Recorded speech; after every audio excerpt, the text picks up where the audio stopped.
Hello, I'm Charlie Brooker, and you're watching Weekly Wipe, a programme all about things that are happening. Things like this. HSBC has been accused of helping customers avoid taxes, apparently encouraging them to hide profits in Switzerland. I, for one, am disappointed in HSBC because they always seemed like such a nice, faceless conglomerate. Greece might have to pull out of the Eurozone. The looming crisis seems like a fait accompli. It's all a terrible pitter, going from kebab to worse. Grease pun. Intense consensual domestic violence movie 50 Shades of Grey is about to come out. I read the script. It had hit written all over it in the stage directions. The main character is an S&M fanatic called Christian Grey. Already people are asking, when will moderate Christians condemn his campaign of violence? There were jubilant and uplifting scenes as Eddie Redmayne triumphed at the BAFTAs. He appeared in The Theory of Everything, playing a young Stephen Hawking before he'd evolved wheels. But we start with ISIS. Tonight at 10, outrage in Jordan as one of its pilots is burnt to death by IS extremists. It feels like ISIS is engaged in a kind of sickening game of one-downsmanship with itself, daring itself to produce something more barbaric than the last killing. It's hard to know, really, how to even wrap your head around this level of horror, coupled with its total accessibility. Not so long ago, we had to fall asleep to experience nightmares. We now live in a world where at any moment your phone could buzz in your pocket. There might be someone tweeting a photo of their lunch or a video of someone dying in agony. Then there's the question of whether to look or not to look. Spoiler, the sane answer is not to look, which isn't made easy for you. The numb and frightened faces of the victims appear on the front page of newspapers and in search results. It becomes unavoidable. Not that everyone tries to avoid it. In the Daily Mail, Piers Morgan claimed he was glad he watched the video depicting a caged man being burned to death because it helped him understand how evil ISIS can be. Which betrays an astounding lack of imagination. Fox News, meanwhile, broadcast an exhaustive spoken-word, moment-by-moment description of the video from host Shepard Smith, who'd watched it so you wouldn't have to, which you didn't have to anyway. We're not going to show you the video, obviously. It's 23 minutes plus that video. And you got to cut to commercials in 10 minutes. I'm going to tell you about it. All of it, every bit of it. Fox also garnered much criticism for embedding the entire video uncensored on their website. Tells you something about America's stomach for violence, really, that while a terrorist snuff video can be carried uncensored, an innocuous report about a nudist beach on the same website comes with black boxes superimposed over the buttocks, because it's important to confront the reality of murder, but oh my we can't handle a bum. If ISIS ever start killing people in the nude, Fox is going to have a real editorial dilemma on its hands. Of course, TV news is helplessly institutionally addicted to relaying eye-popping imagery wherever it comes from and whatever it shows, as this shocking footage of the recent Taiwan air disaster makes clear. As a consequence, the slickly crafted video output of ISIS has effectively turned swathes of the Western media into an unofficial jihadist propaganda distribution network. It all conspires to make you feel absolutely helpless. To feel less helpless, you could get the inside track by watching informative current affairs shows like Newsnight. They didn't quite get an interview from someone from ISIS, but they did speak to an expert from an anagram of ISIS, IISS. I wouldn't be surprised if we're looking at 10 to 15 years of instability and insecurity in Iraq, in Syria, in parts of North Africa. The guy from the IISS says ISIS, any other crisis, whereas I says, let's see what CSIS says vis-a-vis ISIS so we can assess this. The U.S. can probably bring in the air power if the president decides to take that risk. See, CSIS says we've got to seize this if we're going to cease this. That's his thesis, that we're all in the feces.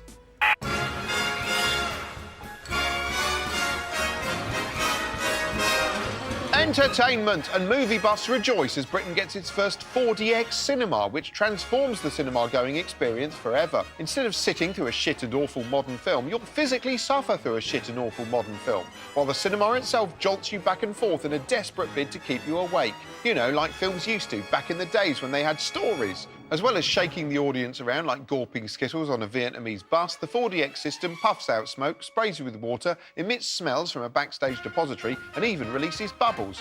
You know, for all those films with bubbles in, like Indiana Jones and the Bubble Hand Man. Anyway, the initial test drives proved exciting, as all the news channels were keen to point out. 3D glasses. Let's start the effects. Oh, but hang on, am I going to get wet? I suppose it depends on what kind of film you're watching. One film, sadly unavailable in 4DX, is erotic beat-em-up 50 Shades of Grey. Cinemas across the land are preparing to fling their hot red doors wide open for this movie adaptation of one of the finest works of literature of our age. As the finely crafted trailer makes clear, it's a love story in which innocent young Anastasia Steele shacks up with sadomasochistic dreamboat Christian Grey. He's a sort of Lego Colin Firth who initially seems like any other besooted pisshat, but it transpires he has predilections, as becomes apparent when he pops up in Anna Steele's DIY store, in what closely resembles a Two Ronnies tribute. Do you stack cable ties? No, but we've got 4 candles. In fact, Grey has a secret red room filled with objects you can either smack someone with or push up your arse, which describes absolutely any room, come to think of it. Most sex films cater to male fantasies, so even if 50 Shades is rubbish, it's at least notable that it revolves around female sex fantasies. It's more of a bean flick than a chick flick, but if that's vaguely progressive, the unofficial tie-ins aren't, a glaring example being this ad for washing liquid Flirty Shades of Surf. Hi, we're the Surf Household Heroes, to celebrate the new Flirty Shades of Surf fragrance. Don't know what surf's got to do with sadomasochistic sex. Maybe you can use it as a lubricant. Naturally, the film's imminent release didn't go unnoticed by Housewives' favourite and brunchtime BuzzFeed simulator This Morning, which used it as an excuse to do a cheerful item on specialist f***ing equipment. Good morning. On the show today, we open the bedroom door and unlock the secrets between the sheets with a lowdown on a range of toys that you might not normally admit to owning. Well, I for one love my Pippo Schofield collection, and I don't care who knows it. Instead, a bunch of adult fun products were examined in detail and demonstrated live on air in a kind of QVC BDSM OMFG. Now, this is USB rechargeable, so it's brilliant because you don't need to worry about replacing the batteries. Yeah, but on the downside, you do have to worry about getting tubes in your USB socket. The pervy gizmos ran the full gamut, from vanilla old eye masks to, for God's sake, pull this thing out of me. There were also hot amateur reviews from actual readers' wives. I rate these 6 out of 10. If you like pain, you'll love these, but they are painful. And there were handy hints, like the importance of safe words. It's very, very important that both partners are fully into it and that you settle on a safe word. So if it ever gets a bit too much or you decide you don't like it, say your safe word and you both know that that means stop. It's funny, really, because the word stop doesn't count as a safe word, apparently. It has to be something you'd never normally say during sex, like Schofield! The undisputed high point, which was sadly slightly off camera, came when Pip Schofield tested a nipple clamp on himself. There's a proper grip on those. I actually had to pinch myself to make sure I wasn't dreaming, which really turned me on. Ooh, solo BDSM. Oh, I'm a naughty boy. Oh, ow, ow, oh, stop. Oh, ow, stop it. Ow, ow, Schofield, Schofield! I'll tell you what's a worry, the economy. I mean, the recovery can't be going brilliantly if the biggest business story of the past week has been Poundland buying 99p stores for 55 million. That's a heck of a markup. And the 99p store's already got a rival snapping at its heels. Now, what would you say is the main difference between you and the 99p stores? There's 1p less. Money is just not what it was. A few years ago, everyone in the world was loaded and into this sort of bling stuff. But then the computers crashed and all the money was deleted. So now there's nowhere near as much as there was. It mainly affected money outside the banks because they'd backed most of theirs up, so they could still print it out on banknotes. But the rest of us have to do austerity until our money comes back, which is taking ages. Basically, with austerity, you spend less on stuff you don't need, like art installations or pavements.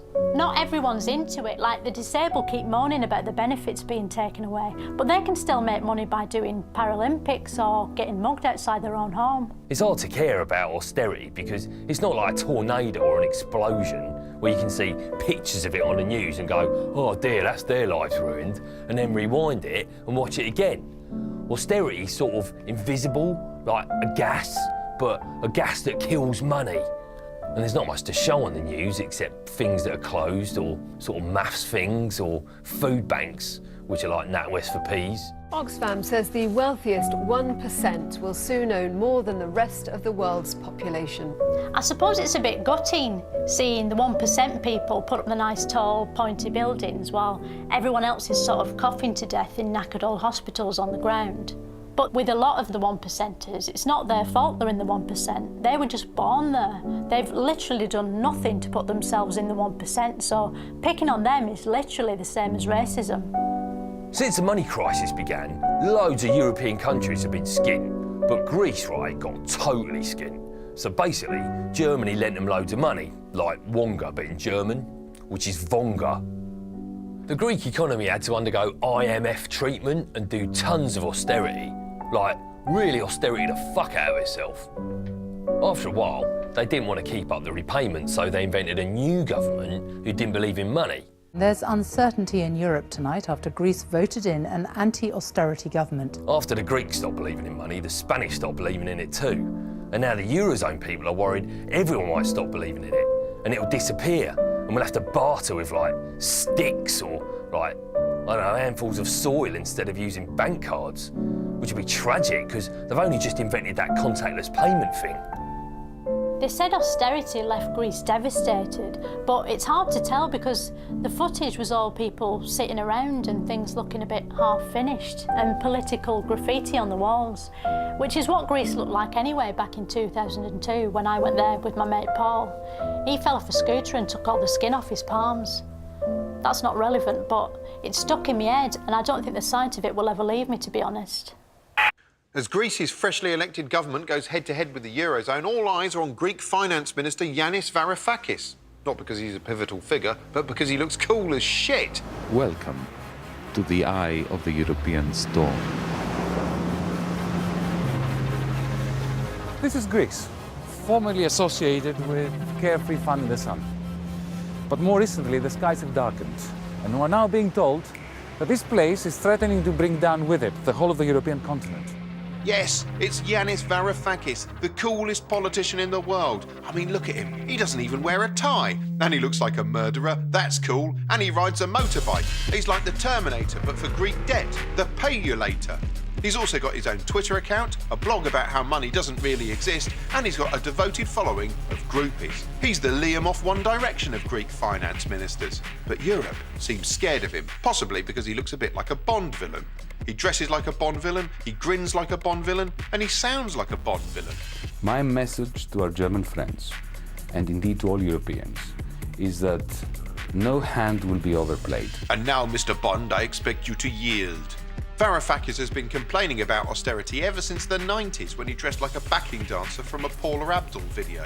We have a much higher deficit than we had in '89 and a great deal of pain in terms of a reduction in living standards. More recently, he's been muttering dire warnings about Nazis, actual Nazis, i.e. Golden Dawn here, who came third in the Greek elections and might benefit should Syriza fall. His mention of Nazis added a bit of spicy historical beef to the economic standoff between Greece and Germany.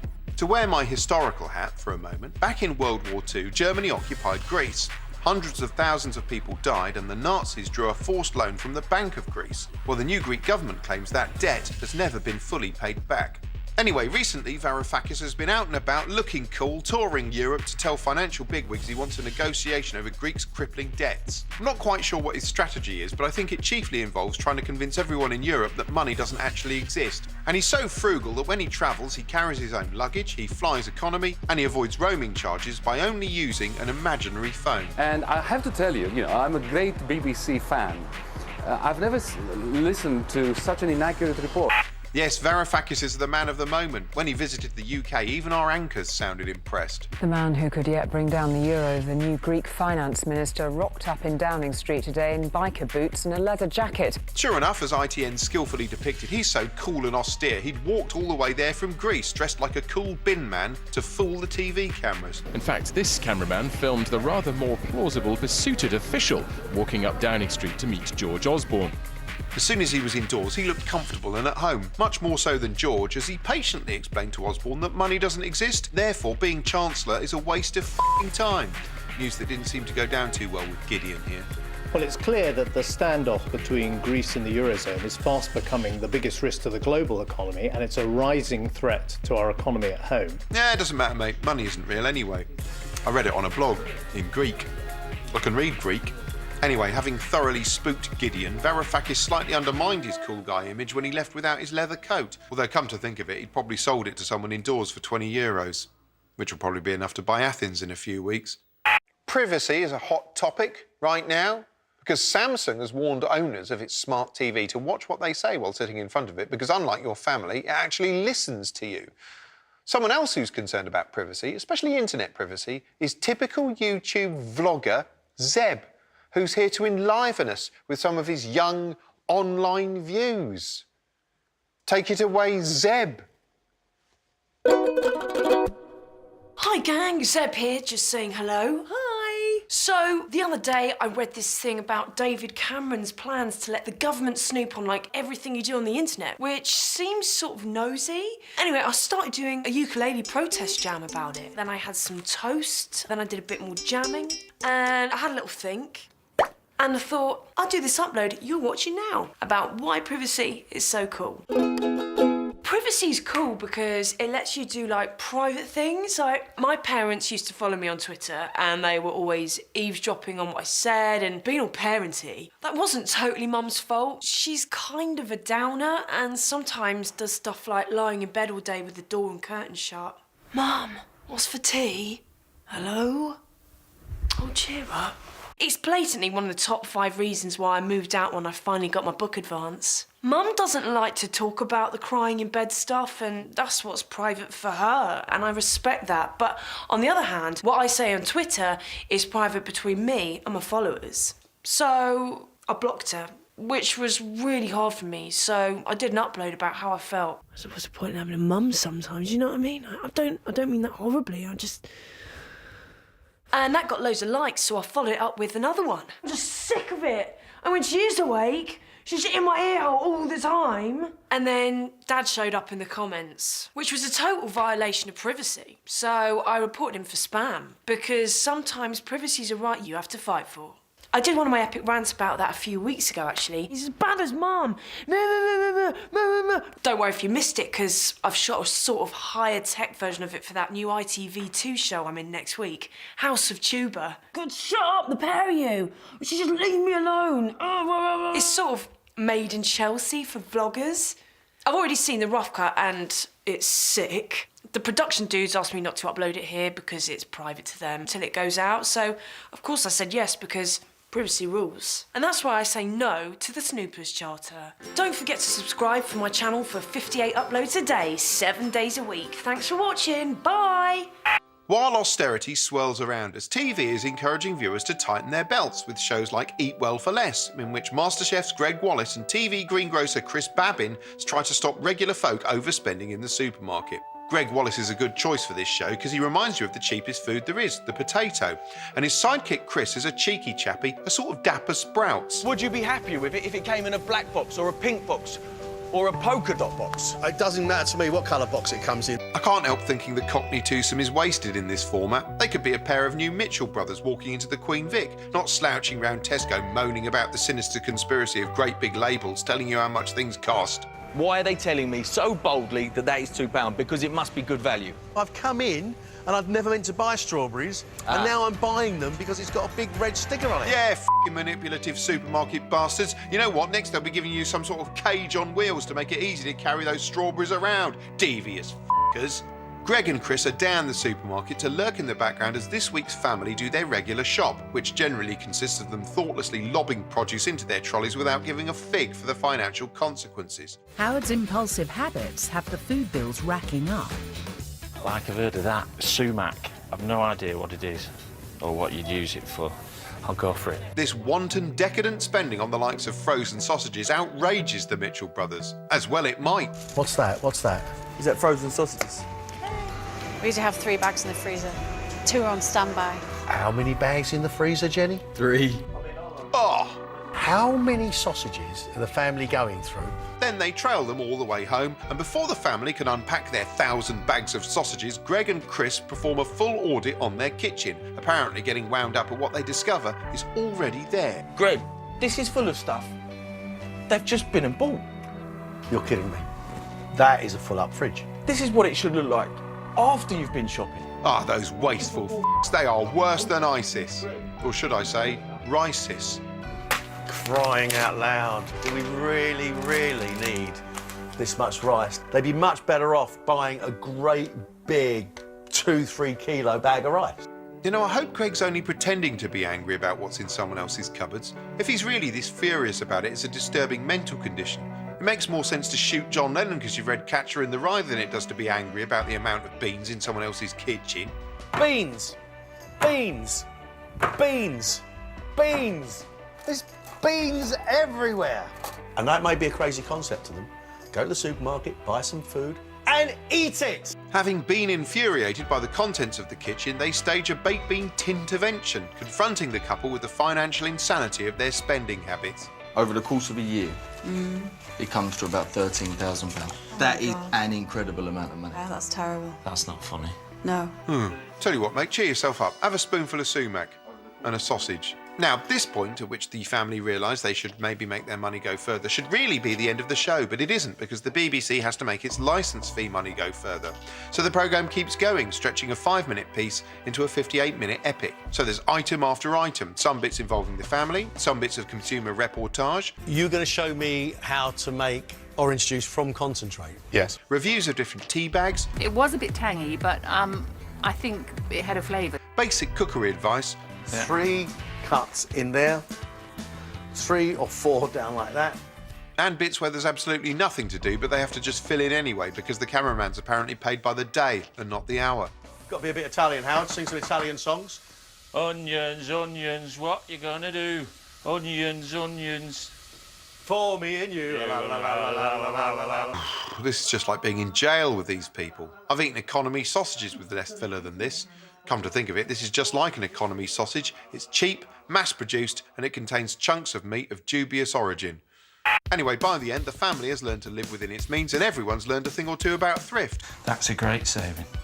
That's a keep for me. But perhaps the biggest lesson in thrift is how to make a spare presenter you've got in the cupboard go a long way, because the BBC is certainly getting the most out of Greg Wallace. As well as Eat Well for Less, they make him judge meals in the super tense MasterChef. He stir-fries whatever that is in the entertaining British food revival. He jigs around on the glamorous Strictly Come Dancing. He takes part in sick 9.5 Weeks tributes in the scintillating magic show The Magicians. He enlivens an otherwise dry money programme with his barking. I'm Greg Wallace, and I want to know how the downturn is changing the way we eat. He speaks to potential relatives in the moving Who Do You Think You Are? My name's Greg Wallace. He's a bit of cheerful table padding on the Hootenanny. Greg Wallace and Deborah Meaden here at this table here. He's a guest panellist on Would I Lie to You? Greg Wallace! He's listing pet hates on the Laugh a Minute Room 101. Joining me tonight are Master Chefs Greg Wallace. He's a welcome present on the warm and cuddly Great British Bake Off an Extra Slice. Greg Wallace.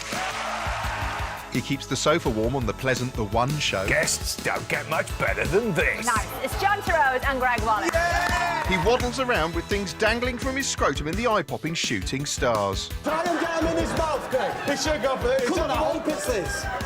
No! Even when he's not physically present, he's still there. He's used as a visual reference on the Arresting Crime Watch. He looks a little like MasterChef's Greg Wallace. They mention him on uplifting daytime soap Doctors. You're the one who pervs over Greg Wallace and stares at pictures of food on the internet. Well, not a cheap snacker. He's likened to a contestant on Pointless. It's like Greg Wallace looked to Howard. What do you reckon of that? You Greg Wallace, yeah, I can see that. He brightens up the odd one out round of Have I Got News for You? John Donne, Greg Wallace and Thor. He's the subject of a question on the tense game show Perfection. TV's Greg Wallace is a qualified rugby coach. Is that true or false?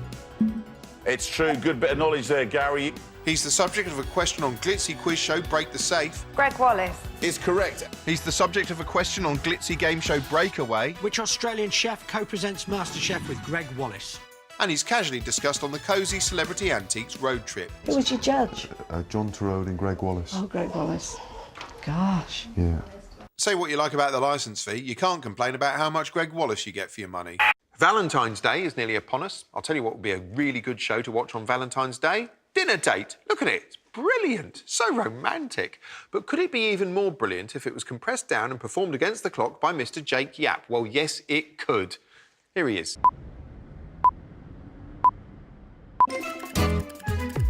I'm a generic, non-threatening northern voiceover, introducing a completely original format without precedent in television history that isn't in any way a dining contest with a dating element nailed onto it. Let's meet Brian Bland from the Midlands. We'll choose from 5 menus with heavily flagged clues to the depressed dates behind them. Menu number 1 has a starter of Princess Pink Cat Lady-in-Waiting calamari, followed by needy fish pie and a dessert of Why Am I Crying salted caramel cheesecake. Menu number 2 has exotic fried plantains, followed by token jerk chicken and spicy jollof rice with a dessert called I Am Black, OK, mango parfait. Let's go to our first date in a soulless house on a new build estate in Leicester, decorated by Homebase with Dance Like No One's Watching stencilled on the wall, where Sue is preparing her starter of Get Up and Go grilled lettuce, followed by I might be 38 but there's still hope if I work out enough fat-free cabbage salsa, and a warm air pudding. Bing bong goes the door. I brought this for you. Oh, that's nice. Yeah, come through. Thanks. Time to make a few sardonic and unfunny comments in voiceover. Again, a fresh take on dining competition television, and a bit too over-reliant on phrases like as you do and that'll be the salt then, as we watch them brokenly stagger through the evening, play acting at adulthood like children abandoned in a Romanian orphanage. What's the verdict? I give it 1.5 stars. I give it 1.5 stars. Repeat times 3, and now Brian must choose which one to take on a date in the Ponzi Bistro up the road, and which two, and this is where the format really bursts into life, will get a ready-made meal to microwave. Spectacular finale! And look at that! He's picked the black lady because she least resembles whoever he was last living with. Possibly his ex-wife, but probably his mother. Bye!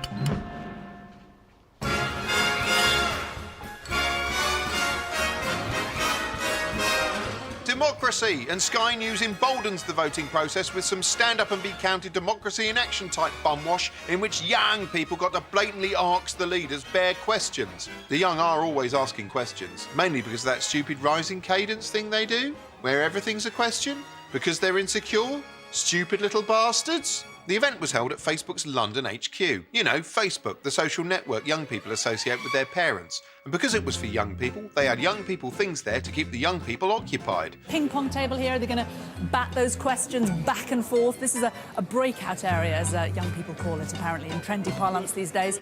Table football there. Will any of the leaders today score an own goal? Jesus, how are you going to patronise them next? What, give them a sweet shop? Oh, right, yeah, you have. How compelling was she? For me personally, she was an inspiration. The youth of today aren't moved by politics, although you could see them being moved by members of the production team. The leaders were being quizzed by average, everyday young folk, only around 75% of whom seemed to be wearing glasses. Because it was for young folk, it was styled like a late 90s Zoo TV format or Nosing Around. 2 references they won't understand. Still, on its own, the decor might not look too cool, but the moment David Cameron strode in, the set instantly became 200 times cooler by comparison. Thank you, David Cameron. That's a round of applause to the Prime Minister. Thank you very much. In the event, Cameron managed to just about withstand his burning compulsion to assume reptilian form and devour the nearest bystander in front of horrified onlookers. Coping equally well with the Crash-like vibe was supersonic Sid Miliband, who found himself interviewed by Sky's youth-friendly selfie stick interviewer. That's your first selfie stick interview? It is my first selfie stick interview. Ed doesn't have a selfie stick of his own, but then he doesn't really have a self. Anyway, the high point came when a member of the Ords, that's youth speak for audience, asked Ed Miliband how authentic a person he really is. Outside of politics, what experience do you have, what life experience do you have to associate and indicate that you should be the one to represent the people of Britain? Well, I've done a number of things which I think, I hope are relevant to this. So, I was obviously an economic advisor in the Treasury, and I think that's important. Might be important, Ed, but the question was outside of politics? I've taught. Oh, OK. I taught at Harvard University. Ah, no, not normal. I actually taught around government and economics. That's politics again. And I think that actually one of the things that did for me being able to teach was actually the ability to be able, I hope, to listen and engage with people. Well, you didn't listen and engage when he asked you not to mention politics. I also go back to this, which is about what politics is about. Stop saying politics. Because I think this is the big, this is a really important issue. Why am I in politics, you might wonder? Can you not stop? Stop! Schofield! Well, that's all we've got time for this week. Until next time, go away. The welcome return of hit comedy from BBC Three, the first episode of the new series of Uncle, is available now on BBC iPlayer.